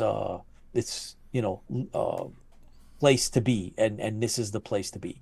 And so I open this stuff up and share it with you guys, and I know that I'm doing it in the right company because it's very special to me. Not to mention, I haven't seen this box of my collection in 25 years. The last time I Wow. actually boxed this was 25 years ago. And before It's like that, Christmas when you open it back up. yeah. I mean, I was like, I saw it. I just rifled through some of the stuff. I was like, here it is. This is my box of Galactica. And there's more. There's about another, I'd say 15 pieces in there in the box that we'll leave for a future episode. I also wanted to update you guys on the fact that we do have a collector, a non-sports card collector who actually has a set, one of the very few sets. I think there's only Oh, the five. famed. Yes, five. I believe it's five, if not less. It could only be three sets of the second series Topps Battlestar Galactica 1978 cards. And there are no backs to them. It's blank back, but they're all the photographs are on the front, right? I mean, it's all laid out. So it's got name. It's got the whatever the tagline is for the card. They're all numbers. It's all placed in, as if it was ready to be printed, right? So these are prototype sheets, and some of them were cut. I guess a couple of them were cut. I know that a couple of sheets were out there, but not many, just a few. So I am actually in communication with a collector. He's a Battlestar collector and or a Battlestar Galactica fan, but he's also a card collector as well. And the goal is, I've talked to him about coming on the show, and our goal is to try to get him to share some of those cards, because nobody has seen those cards ever, right? I mean, there's only been a handful of pictures. I found two pictures of a few of the cards from a distance. I've also I found an article that was written about the Topps Battlestar Galactica Series 2, right? Series 2, not the ones that we all have, We all but the have those, yeah. Series 2. And so hopefully we'll get him on the show, and we'll get him to share, and we'll get to talk about it. And it's really, really cool that he was able to get close to. So basically he has a full collection of photographs, close-ups of every one of the cards, right? So he had someone photograph every card, and he's got every single one of the cards photographed. And so I'm not sure to what degree he may or may not have. I know that in his collection he has some stuff, but he definitely has the full run photograph, each one of the cards individually photographed. He's got a collection of those, and we'll see if we can get him to share them, and then we'll talk about the Yeah, production yeah. from the article I have. By the way, Tipsy and I took out an article in a collector's magazine. What magazine was that? It's I have it right here. As a matter of Yeah. fact, I'll show it to you guys. It's The Rapper, and here it is, It's guys. funny, you think the rapper, you're like, yo, it's the wrong one. Yeah. So this is the Battlestar Galactica. There it is. These are the only images, and here, Close up. Hang on, let's yep, do a close up on that there one. it is. TV series 2. Though this is the final proof set that was going to be printed and then sold. These images are from the sheet, and there's a full list in here. So Tipsy and I tried to track down the author of this article, to no avail. But like I said, the collector that I have coming, hopefully, he also previously to us tried to find this guy. They're two brothers. They may or may not be with us anymore, but Yep. was not We just able don't to. know. Yeah. He found a little bit of information about them, but in his process, he was able to find someone else that had a full collection. So we'll talk to him and we'll get into it. I think it's going to be very, very interesting to share that. Very, something that not everybody has access to. And we have a long list, thanks to John One, of other guests that Yep. are set And to come. I just got back and forth with John. It looks like there's, I guess he's in California. The wildfire stuff, and the connections. We're gonna try to get him back on another time. So, Okay, so that's we, okay. Yep. Our heart goes out Yeah. to everybody that has been affected by the fires, and it has a profound impact on everything that goes on, whether it be communications or otherwise. So Vincent Guastini will be rescheduled, no fault of his. So we will get him back, and it'll be great because he actually had a small part in the DeSantis Battlestar Galactica that never happened, right? Yeah. And I mean, this is. go ahead. I mean, I want to know more. You Oh, see heck this? Oh, And, that's nuts. That's nuts. I mean, it looks That like it's really got is. Klingon language on the right breast. Yeah, or yeah. The person's left breast. And Isn't then that cool? And then it's got kind of like the alien's neck type thing with all the things in the aliens area there. The neck, like what do you call those things? Like The crest? veins and Oh, he's got like electronics. yeah that are in Yeah. his yeah. Those are Well, look, amazing. we'll have him on. He worked on that. That's his That's work. his. I mean, you looked at the bottom, Vincent Guastini. Yeah. So we'll have him come on. We'll have him come back and we'll talk all about that and the other work that he's doing, including Night of the Living Dead, which is an upcoming movie. Some of you have heard about it. I know that he did The Thing, the 2011 The Thing, I Am Legend, Aftermath, World War Z. I mean, he's done a lot of cool stuff. So we will have him back. Hopefully, there's another 2 major fires that are coming up on the West Coast in the LA Really? region. Yes, that was last night. Jesus. So hopefully he's going to be okay. One of the Fantastic Film magazines had a poster that was painted montage and included the Galactica, a land ram firing, and more. It was a nice poster. Gee, John, I wonder if it's this one. Look at that. Well, pull it out. Look at that in-depth interview with Ralph. Who's this? Bakshi. So I am going to open it up. Again, this has This is not been cool. opened in probably 30 years. I need to get you a top-down camera, Pete, so you can Yeah, no kidding. actually show this. So we Yeah, fantastic. here we go. You can get rid of Guess the Lord what? of the Rings though, because Here I'm is sorry, fantasy yes. is just not science This fiction. one has the poster. Rip it out. Come on. No, yeah, rip it out. Right. Okay. What's your problem, man? No, this one, John, is not the one. This has like a Lord of the Rings poster in it. This is not the one. It's one of the other ones. I do have the other one in my box, and here is LOTR. Okay. Yeah. Damn. Sam Look at that. Swinson. What's that one? Yeah. Was it say Sam Swinson? What is it? Ken Ken? Swenson. Yeah. Ken What's he- Swenson. He did what? And let's see what else there's in here. Oh, you're gonna love this. Look at this. Bam. Take Those a are look nice. at that. Wow. You don't usually see that, like 2 Cylon picture. There's a land ram. You don't usually see that kind of stuff. So let me see. Look at that. Nice sparkly. Oh boy. That's just Like insane. the bumper of a car. I remember that was one of the interviews with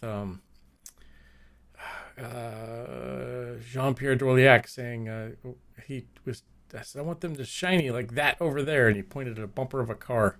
Yeah. Look at that. I mean, these are more or less, generic That pictures. is an awesome map, though. I mean, we really kind of need this is cool. that map. Check this out. Check this one out. That's a nice one. I have Again, a bunch of those the one glasses. look at the one with Richard Hatch though, with Apollo. That's a nice one. That's not popular. Yeah, I That's a don't good think picture. I've seen that picture before. Yeah, I mean, no kidding. It's a I good think one. that was the one where he comes in and says, hey, how's Yeah. your wife? Yeah. Yeah. Sayur Yuri. Si- And here's how's the another Cyrus? There we go. 2 views. Interview with creator producer Glenn Larson. 1-page interview. And that's the end of that one. But I'm gonna do one more for you guys since our guest didn't make it, and it's this. Check this out. Boom. Space Trek. Shoo. What? Yeah, That baby. just sounds bad. Battlestar Galactica versus Star Wars. Bam! And Bam! Battlestar Royal Galactica Rumble. wins. Royal Rumble. Although Star this Wars is sued Battlestar Galactica because it It's was a- so it's much all better. paper, right? It's one of those paper magazines. That yellowish paper. Yep. Yeah. You can see that. Well, you guys can't see. It is a little yellow on my end. I think it's because of the lights that I'm using, but it has yellowed a bit. Let's see.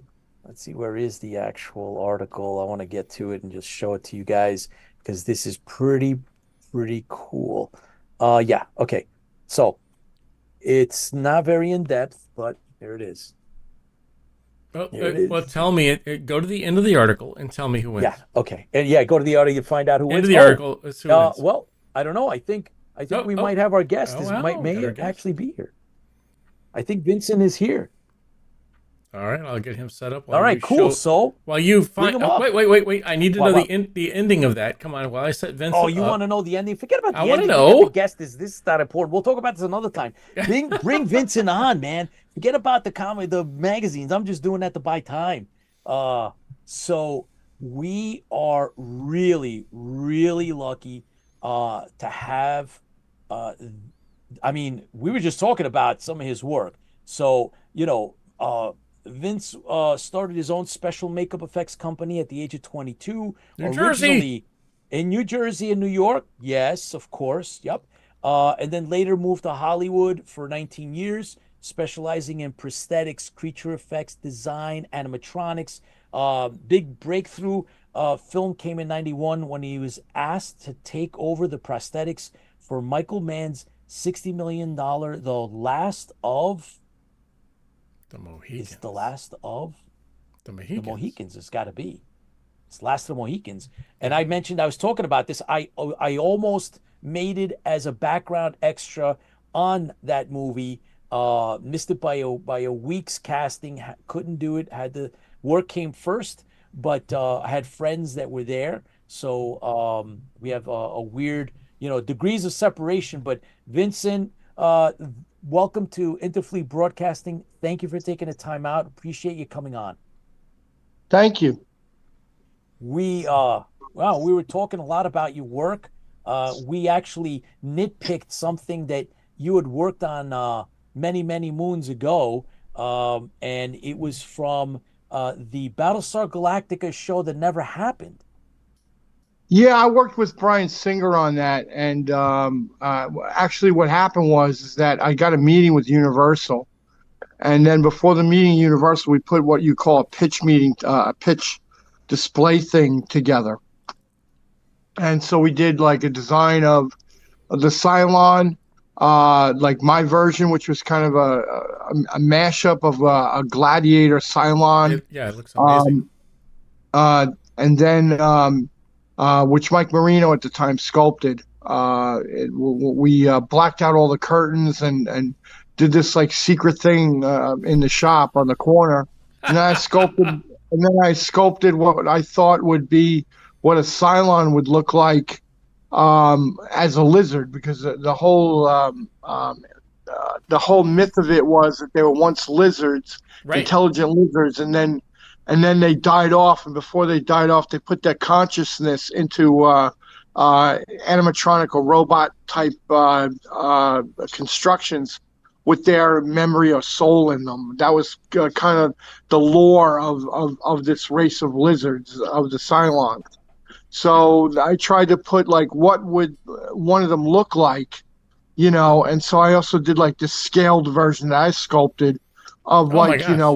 what that would look like. So we had all these busts in this presentation, and one thing led to another. Bryan Singer walked off the project because he was doing X-Men 2. Yep. And so he went to do X-Men 2, and it kind of left the project in limbo. And then Tom Savini went on. I mean, not Tom Savini. Tom DeSanto, the producer, tried to get the project rolling again. So he went with Canadian producer Ron Moore, and then the whole thing changed. So everything that we were even talking about was no longer existing.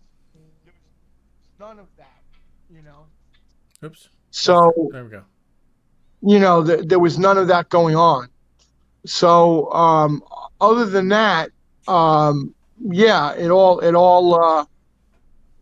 kind of fell apart, and it was like what I call a ghost project.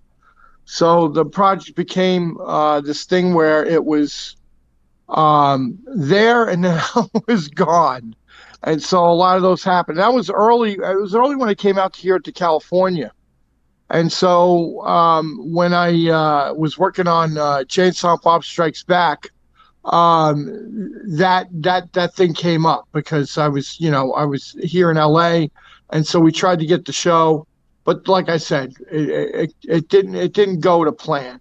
And then I wanted to hate it because when you get involved into something like that and you want to do something cool, it becomes one of your babies. Yeah. So it kind of went away, and then I wanted to hate the new show, but I kind of loved the new show that came out and what they did with it, even though there wasn't a bunch of aliens and there wasn't any kind of lizard race and all of that, and then all the Cylons were like CG Terminator robot type things. Still, I enjoyed the show. Very cool. Well, thank you very much for cluing us in. Once we saw that work that you did, we zeroed in on it because obviously we're big Galactica fans. President of the BSG fan club, Dragon Lady's with us here as well. Thank you for stopping in. We really appreciate your support, and we Happy New Year to you and everyone else out there, all the fans. You're busy. You have a ton of projects going on. I had already heard of the Night of the Living Dead, as that stuff is iconic, and I'm obviously a fan. I know that is, I guess, in post-production, and that you've been working on that. You've worked on a lot of other things. One of the other movies besides Last of the Mohicans that just when I saw it just pops out of my pops off the page of wherever I'm looking or reading is World War Z. I mean that was something. I only did the reshoots, like when they had some stuff in LA, and then we also did some inserts of like the opening. So a victim gets bitten in a hut, and how the disease started. I guess like a patient zero type of thing. And then we did some reshoots in Los Angeles. So I wasn't really in charge. That was mostly done over in England, and then they came to LA to do some reshoots, and that's kind of when I work on that. So I think it was only like a couple of days, but we had like, I don't know, maybe a couple of weeks prep to do the stuff for the reshoots. So Vin, it's you've gone from, entry level and you've worked your way up. You have Emmy nominations under your belt. What's it like on your level now? Like, what's your, operating, outlook on the business from your standpoint? To be honest with you, I mean, the awards, it's nice to get recognized and all that, but I've never been like an award hound. I'm a guy in a shop making monsters, and been my mentality since I started. That's my mentality now. I don't try to put airs on or oh, look how cool I am, and and all. I'm not. It's not. I just feel like a regular guy just doing my artwork, and it's nice to get recognized for it, and it's always nice when you get onto bigger projects, make more money, and But I mean, the business, to be very honest with you, has been very bizarre. Everything has been a real mess, because of the strikes and COVID, and everything's kind of changed. And there's a lot of, and the fires. I mean, a lot of people the morale in the business is very, very low, and Wow. and kind of bleak, and in most cases. And I know that because I'm in the business and I hear it from other people.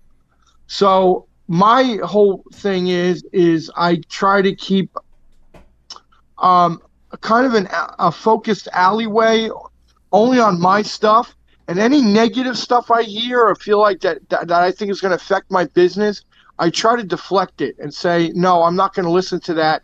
I'm just going to keep on the path and just do my shit and keep moving.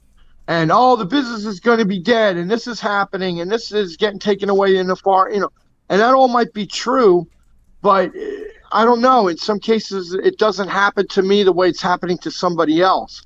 So whether that's luck, God, or whatever you want to call it, or manifestation, I just try to keep on my own path no matter what the negativities or whatever the voices out there trying to tell you.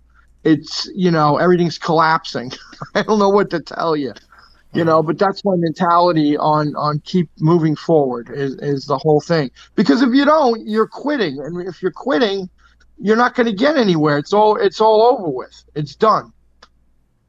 So tell us a little bit about your fandom. Like, are you a sci-fi fan, a horror fan, fantasy? What are some of your movies and things that have influenced what's inspired you? Yeah. Yeah, well, I'm more of a horror sci-fi guy and a fantasy guy than, say, ripping somebody apart.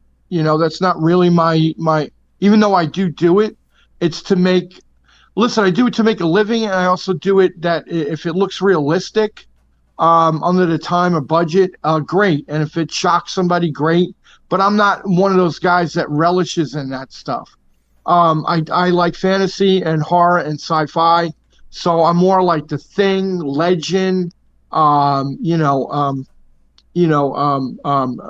Recall, things like that. Total Recall, yeah. Stanley Kubrick, is a big influence, since I was a kid. I'm hugely into that. More of the newer guys like Christopher Nolan, Interstellar, and and anything that's more horror, sci-fi, escapism. Not like, a bunch of people at a picnic that get ripped apart by a chainsaw. It's just, that's not where I gravitate towards, So, those type of things. And if it does get horrific, there's got to be some sort of exaggerated fantasy element, say like a movie like Seven, or and then if you get on a more realistic, Silence of the Lambs, if you're going to get into horror, that I probably the scariest movie of all time to me is The Exorcist, Texas Chainsaw, and Night of the Living Dead. The first one. Those three still are to me the scariest fucking movies ever made, to this day. And people have come close, but no cigar. Right. Yeah, the classics. So do you do conventions? Not really. I'm bad with all that. I just, I'm more of a, I get a cool project, do some cool stuff, and get it out there. And hopefully the movie's as cool as the stuff as you're making for it. and that the movie's not a shitty, thing that you've wasted your time on. But I've been in this business so long that when that happens, I go, oh, well, at least the stuff's cool. That's kind of how I look at things. Oh, got replaced by CG. Well, at least we did cool stuff. We tried. It's very rare that everything gets in there, looks cool, is shot correctly. I've been pretty lucky that way, both on a low budget and, medium range and some high budget stuff. But, like the thing I'm working on right now, I'm working with Adam Rifkin on a movie called Toad. We're doing a bunch of creature suits and all this cool stuff and puppets and the director's cool and he's available and he talks to you. I mean, nobody's having like these, Mr. Hollywood airs or egos. And so it's like it should be, right. So pretty excited right now, about that. Tell us about afterwards, like, do you get to keep any of the props? Most of the time I do. Yeah, I do. They're either in the conference room, and we have like a little display, of stuff that we've done over the years to show other clients. It's basically the deal closing room.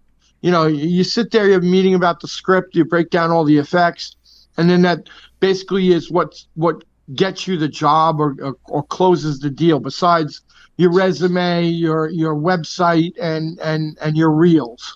Once most of the time a meeting comes through here, the deal is about closed. So but I do get to keep all the props to answer your question most of the time. That's pretty cool. What's like do you have stuff from like when you first started, or it doesn't make it that what's your long? favorite and stuff? Yeah. We have the wings from Dogma, we have the some of the stuff that the ship monster, we have some of the displays from Requiem for a Dream. So I would say on that level, those are some of my favorite pieces. Some other pieces that we've done for movies that have been really kind of bad, that look cool. Stuff we did, years ago. I was in talks to do the new Toxic Avenger movie when Arnold Schwarzenegger was involved. I had an artist come in named Mikey Rottola, who's a pretty a big sculptor in the effects industry, who came in and did like a maquette, and I had some other people do designs.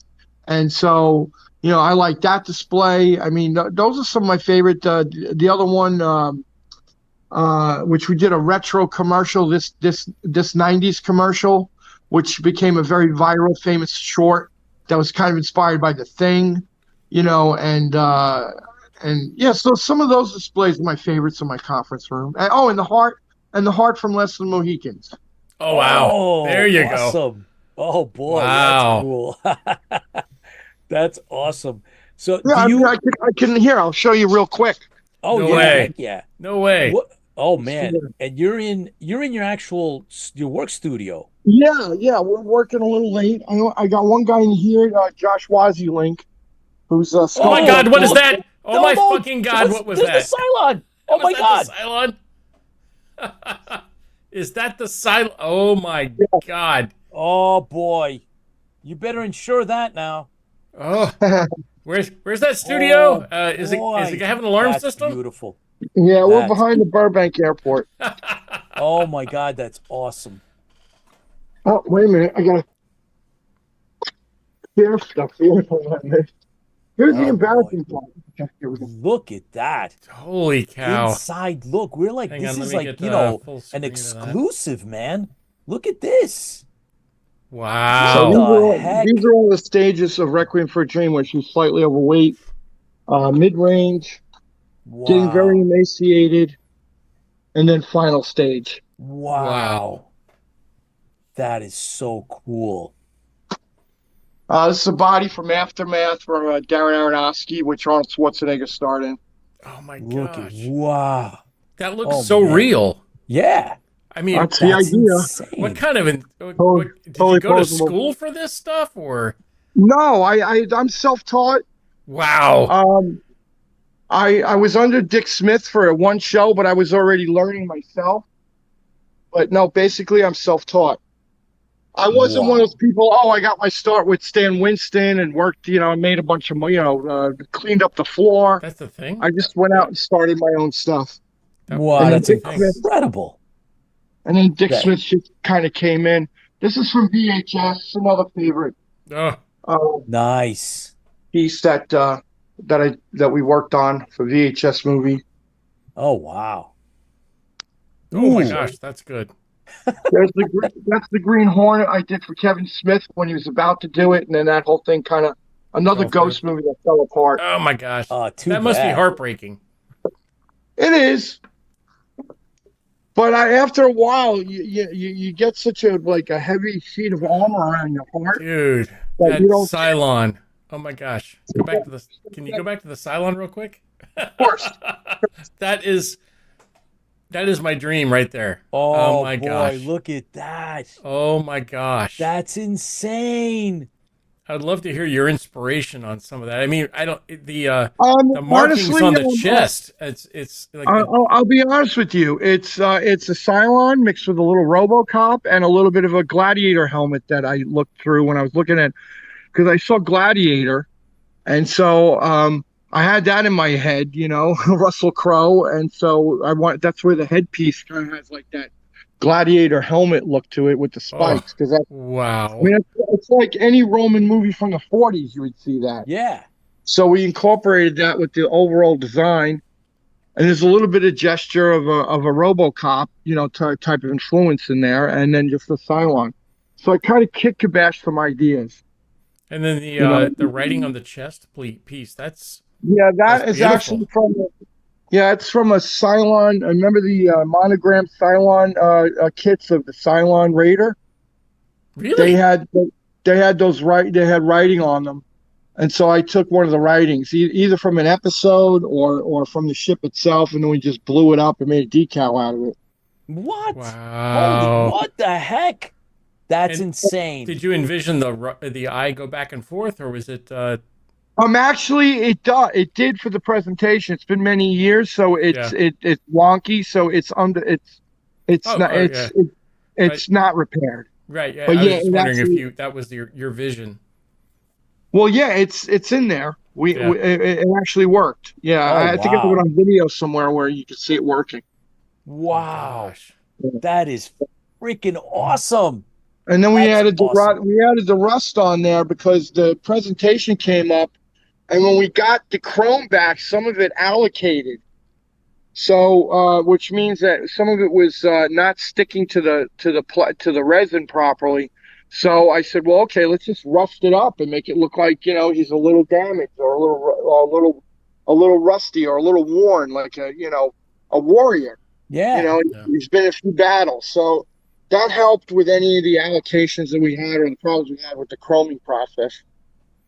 So cool. How Oh can my you God. can you describe that? So you had a meeting in regards to with them. Yeah, it was with Bill Brown. It was with Bill Brown at Universal, Brian Singer, Tom DeSanto, a couple of heads over at Universal, and they were blown away by it. But like I said, when Brian Singer when he sort left. of walked away, Yeah. yeah, there was one part where it was going to come back. Tom DeSanto at the call, people on the in the designing room, and I remember him saying, "Hey, our people aren't getting it. I got a phone call, and then can you come in and kind of direct the direction they should be in?" And I was like, and then I don't know, it was like a day later, he's just like, "Oh no, the project's dead."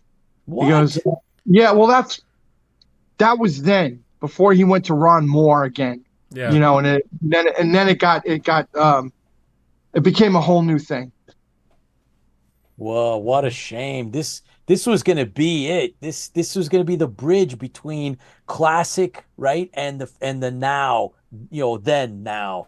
It would have been the next evolution. It was going to have, some of the stars from the original. It was going to be something great. It's a shame. We've seen. Well, I heard it's still in the works, but I don't know. Everybody always says I've been hearing about this for years now. Yeah. You know what I mean, and nobody listens to me anyway, even if I'm right. We got to do something about that. We got to write a petition, man, and get you up there. Well, We'll see how much that does. But I'm just a very real person about everything now. I'm like, oh well, I try not to get really attached. Right. Yeah. I just go, oh well. What was the most heartbreaking one? I mean, this was the Battlestar was, but you created something. I would probably say the most heartbreaking one was the prequel to The Thing. I was early involved. I was one of the first ones asked to come in with some ideas, and that whole thing got really messy. And the reason is because they were going to put a lot of CG in there, and I said, if you do that, the fans are going to kill you. Yep. And they did. And even the practical stuff, ADI got awarded the job, and even all their stuff was completely CGI'd over almost. Wow. And so, and exactly what I warned the producer, Eric Newman, is exactly what happened. I said, the fans are going to hang you. Yep. I said, he goes, but Vincent, we don't have the budget to sit here for 6 months and puppeteer things. And I'm like, yeah, but they did on The Thing, on the first one, and that was 30 some odd years ago. And guess what? It was done by a kid who headed it up, which was Rob Bottin. Yeah. I said, so now 30 years later, a kid of 24 years old who did all these effects and put together some fantastic people, and now we can't even beat it 30 some odd years later by a kid that headed it all up. You have an opportunity here to do what you did practically back then. You have the same opportunity on this show. Yeah, that sounds right. And well, I got blank stares, but they did get it going. And I was involved way back when it was the Sci-Fi Channel, when Mansville had it, a company called Mansville, which was George Clooney's company. Mm-hmm. Yeah. And then it went from there to the Sci-Fi Channel when one other woman was involved. Then it went to Frank Darabont at one point, and I had a meeting with him. And then he told me, Vincent, all the stuff you have here is really great, but I'm going to hire K&B. So I was like, okay, well, that's that. I'm a fan of K&B. I'm a fan of Howard. I'm buddies with Howard. I said, that's cool.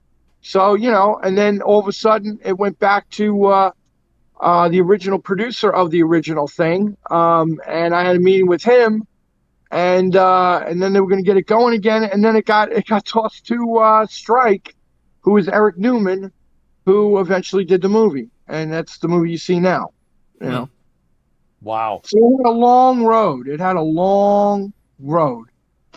Well, and I was involved briefly, and you saw the results.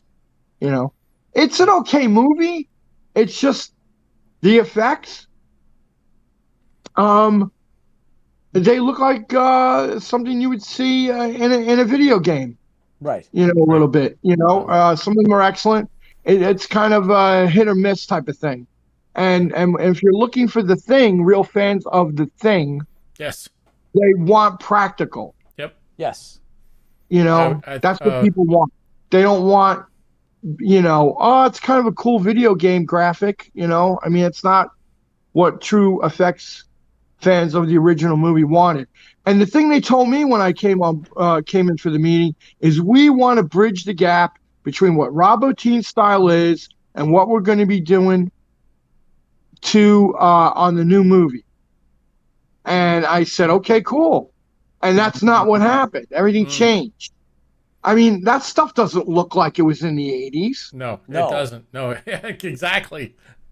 We actually we had one of the people who worked on the set. Von Babson. Yeah, Babson. The sets, the production design, the lighting, some of the little hints to the 80s that were in there, and all the props, all of that was great. But here you got these modern special effects that come out of a video game that doesn't fly in with the original movie at all. No. Of course not. And it's supposed to be that creature. It's supposed to be in the second movie, which is the John Carpenter's The Thing, but it looks nothing like that. No. So it's got two heads. Okay, yeah. Wow. but it wasn't running around doing all that. I mean, it was just, the continuity was very bizarre to me, So that's that. Vincent, you got to tell us what's that? What is it behind you there? There's like a pig monster. What is that? Oh, wait a minute. You know what? I shouldn't be. Oh, whoops. Oh, sorry. Yeah, I Didn't shouldn't see be. it. Nobody Sorry saw it. We'll blur it out later. Nobody saw it. We're working on something that shouldn't have been seen. There's That's a couple fine. things here. Yeah, I'm sorry about that. Yeah, I'm Yeah. being a little nonchalant. Vincent, we thank appreciate you. it. Yeah, you we are appreciate it. amazing. Thank you so talented. much for Yep. sharing everything and your thoughts and reminiscing with us on some of our highlights of what we love. The Battlestar Galactica point of that. That was incredible. Yeah, and, the and, the and the CYLON tour there. that you gave us. It's I guess- really just yeah. crazy. Thank you so much. Is there any possibility that you're going to do a book or anything like that in the future? Maybe, I don't know. I mean, those are like occasional thoughts, but I don't have like any heavy plan. Like, oh yeah, I'm doing this. I'm putting this together. That hasn't happened yet. Maybe when I'm about to die, or I'm sure you're so busy right now. or if Los Angeles burns off the map, Oh yeah. and I'm on the corner in a Starbucks and nowhere to live, maybe I'll start doing that. But Yeah. I'll let you guys know. I just have one more question for you. Sure. Your thought in regards to the use of. Here we go. I know there's practical AI and the practical effects, but all of this AI stuff and everything else that's coming on. Do you feel that that there's a shift or there's something going on in regards to somehow they're going to try to get rid of practical effects and utilize CG? What I think is going to happen is that the same thing would happen with CGI. CGI came on board and put a lot of people out of work, and it was the new thing to play with. Right. And unfortunately, the fallout of that happened for decades. AI, depending on where it's going to be going, it's already making a mark. Would I, in the best of worlds, would I wanted CG to happen? No. Would I wanted AI to happen? No. Would I like it to, like, nobody knows that stuff and we're just keep doing practical puppets and everything in Jurassic Park was stop motion or rod puppets? Yes, but it's here. And what are you going to do? You're going to sit there. There are so many whiners and people scared and, oh, you sold out. I mean, even if I get it, because I like AI and I'm doing it for presentations and for some effects that somebody on my level of CG can't afford to go out and hire ILM for. But now with AI, it's possible to do a scene in a movie that ILM would normally have done. Mm-hmm. So now it levels the playing field. It's going to change the whole business. And you either adapt or die. I'm not going to be sitting here whining and making fun of it. Yeah, I understand that, and I know it's bad, and it shouldn't be here. I mean, in best intentions, it shouldn't exist, but it does. So do I ignore it, or do I adapt and die? And I'd rather adapt than die. So Good. I will always have practical effects in my life as long as I live. Whether I'm directing or producing, and it depends on the director, producer's effect. I mean, the thing I'm working on right now with Adam, I mean, he could have done a lot of stuff that was CG or some other stuff that could have been done, another way, but he happens to like practical, and there are directors and producers out there that feel strongly that I want practical in my movie, and so, you have that.